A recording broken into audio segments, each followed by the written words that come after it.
नमस्कार सबैजनामा।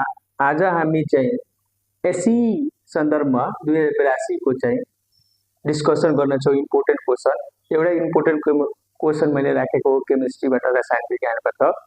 अब यसमा चाहिँ के हेर्नुहुन्छ तपाईको कसरी क्वेसन सोध्ने गरिन्छ प्राय, र यस्तै प्याटर्नको क्वेसन सोधिन्छ।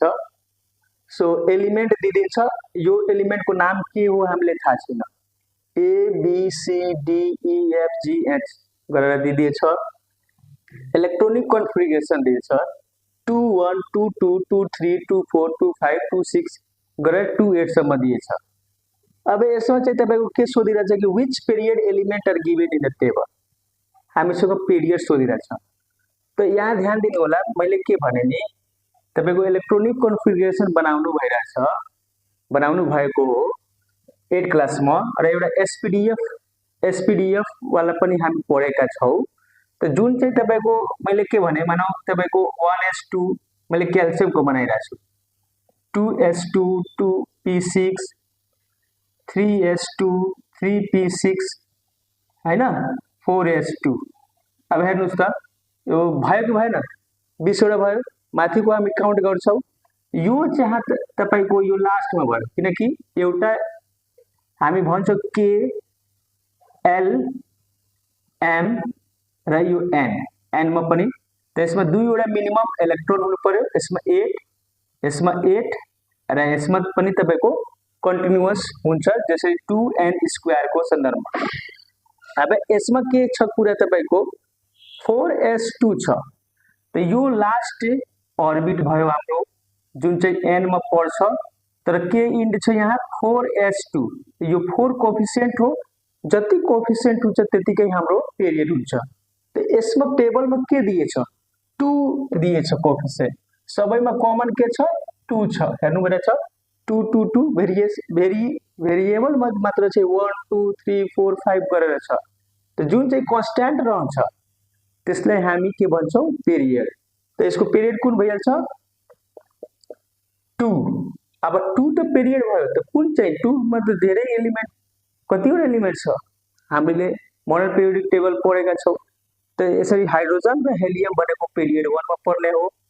त्यसै तपाईको लिथियम, बेरिलियम, बोरोन, कार्बन हैन, नाइट्रोजन, अक्सिजन, फ्लोरिन, नियोन, यो चाहिँ पिरियड 2 मा। अब यसरी हेर्नु परेछ भने कहीं न कहीं यो तपाईको के हुन सक्छ, लिथियम हुन सक्छ, हाइड्रोजन हेलियम लिथियम। त लिथियम यो के हुन सक्छ, बेरिलियम हुन सक्छ, यो बोरोन हुन सक्छ, यो के हुन सक्छ, कार्बन हुन सक्छ, यो नाइट्रोजन हुन सक्छ, यो अक्सिजन हुन सक्छ, यो तपाईको फ्लोरिन हुन सक्छ, या यो नियोन हुन सक्छ। त यो त हामीले कहिलेकाहीँ यो पनि सोधिन्छ, which element is A, name them. त एलिमेन्ट ए भनेको चाहिँ लिथियम हो। किन, कसरी, किनकि 2 ग्रुपमा पर्छ, 2 पिरियडमा पर्छ। हामीले थाहा छ ग्रुप चाहिँ भेरिएबल 18 वटा ग्रुप छ, हामीले पढेका छौं मोडल पिरियोडिक टेबलमा। त्यो बेग्लै कुरा हो, तर हामीले चाहिँ पिरियड सोधेको छ त्यो सन्दर्भमा। अब एलिमेन्ट पनि आइडेन्टिफाई गर्न पाउने छ। त यसरी हामीले गर्न सक्छौं इलेक्ट्रोनिक कन्फिगरेसनको हिसाबले, र यसले चाहिँ हामीले बुझ्न सकिन्छ। त यो पिरियड 2 भयो। भ्यालेन्सी चाहिँ लेफ्ट टु राइट गर्यो भने कति हुन्छ यो एलिमेन्टको, ए एलिमेन्टको के हो भ्यालेन्सी, बी एलिमेन्टको के हो, यो सोधेको हो।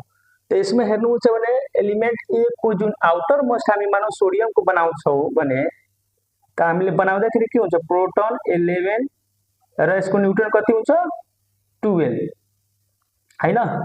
त न्यूट्रन चाहिँ 12 हुन्छ, अनि यसको चाहिँ तपाईको इलेक्ट्रोन कति हुन्छ 2 8 र 1। त यो चाहिँ तपाईको के हुन्छ सोडियमको। त यो 8 वटा तपाईको हामीले अक्टेट फुलफिल गर्नु पर्यो, र डुप्लेट 2 वटा कन्डिसन हुन्छ। त लास्टमा आउटर मोस्ट, यो सेललाई के भन्छ हामी आउटर मोस्ट सेल भन्छौं, जसलाई हामी के भन्छौं भ्यालेन्स इलेक्ट्रोन पनि भन्छौं। ठीक छ, र भ्यालेन्स इलेक्ट्रोन इक्वल टु नै भ्यालेन्सी हुन्छ। त यहाँ तपाईको बुझ्नु परेछ। त यो यसको भ्यालेन्सी कति हुन जान्छ, यसको आउटर मोस्ट इलेक्ट्रोन बनाउनु हुन्छ भने के हुन्छ 2, यसमा के छ 3 प्रोटोन छ, र 3 प्रोटोन को ऑड को चाहिँ हामीले के भन्छौं एक जोडी दिने एउटा एक्सेप्सन छ नाइट्रोजनमा र इभेनमा तपाईको जस्ताको त्यस्तै हुन्छ भनेर चाहिँ हामी याद गरेका छौं एउटा ट्रिकले र एक्सेप्सन कहीं छ जसरी आर्गनमा तपाईको 18 को 22 हुन्छ हैन नाइट्रोजन को मैले बताएकै यो 7 को 7 हुन्छ र तपाईको एउटा अझै के एक्सेप्सन छ जुन चाहिँ हाइड्रोजन हेलियम लिथियम बेरिलियम को केसमा 4 हुन्छ त्यसको 5 हुन्छ 4 को त 4 हुन्छ इभेन को इभेन त त्यो कुरा चाहिँ यहाँ तपाईको यहाँ हेर्नुहुन्छ भने यसमा 3 छ त 3 को चाहिँ 4 न्यूट्रोन हुन्छ तर इलेक्ट्रोन त सेम हुन्छ नि इलेक्ट्रोन तपाईको पहिला चाहिँ 2 हुन्छ त एउटा हुन्छ हैन जसरी हामी भनेका छौ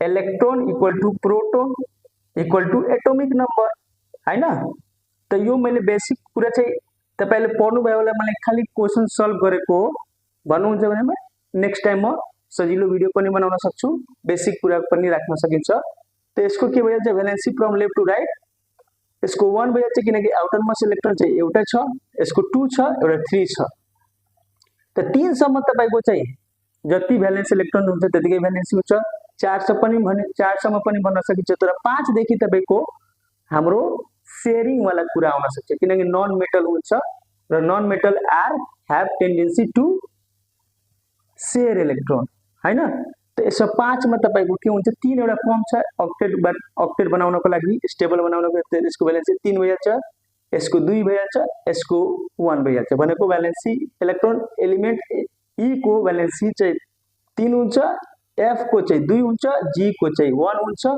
र एच इनर्ट ग्यास किनकि 8 वटा को 8 वटा छ अनि नियोन हामीले थाहा नै छ इनर्ट ग्यास हो र नाइदर लुज नर गेन त्यही भएर भ्यालेन्सी के भइहाल्छ यसको 1 2 3 एज 4 र 5 को 3 भइहाल्छ 2 भइहाल्छ 1 भइहाल्छ अब एउटा क्वेशन छ metal non metal metalloid inert gas बताउनुस् त मेटल को लागि तपाईले पढ्नु बेला आईयूएम सफिक्स लाग्छ जसै सोडियम सोडियममा SODIUM त सोडियम को लागि मेटल चाहिँ तपाईको यसरी पनि बुझ्न सकिन्छ र मेटलमा खास गरी चाहिँ के हुन्छ भ्यालेन्स इलेक्ट्रोन 1 2 3 हुन्छ भ्यालेन्स इलेक्ट्रोन मेटल को केसमा के हुन्छ 1 2 3 त हेर्नुस् यो र यो ABC को भ्यालेन्स इलेक्ट्रोन के छ 1 2 3 छ यसको A को A1 छ B को 2 छ 3 त यो मेटल हो 4 हुन्छ जसको मेटलोइड भन्छौ जसरी कार्बन वर मेटलोइड भयो त्यसै सिलिकन पनि मेटलोइड हुन्छ अनि नन मेटल चाहिँ तपाईको 5 6 7 भएर भ्यालेन्स इलेक्ट्रोन रहन्छ नन मेटल को भ्यालेन्स इलेक्ट्रोन कति हुन्छ 5 6 7 ठीक छ र इनर्ट ग्यास को 8 हुन्छ त्यही भएर चाहिँ मेटल चाहिँ तपाईको A एलिमेन्ट भयो B एलिमेन्ट भयो C एलिमेन्ट भयो D मेटलोइड भयो E F G चाहिँ नन मेटल भयो H चाहिँ इनर्ट ग्यास भयो त यसरी क्वेशन सोध्ने गर्छ र यो इम्पोर्टेन्ट क्वेशन हो यस बाहेक पनि तपाईको एटोमिक साइज को पूरा सोध्छ त्यो नेक्स्ट भिडियोमा म बनाइदिन्छु आजको लागि यतिकै धन्यवाद।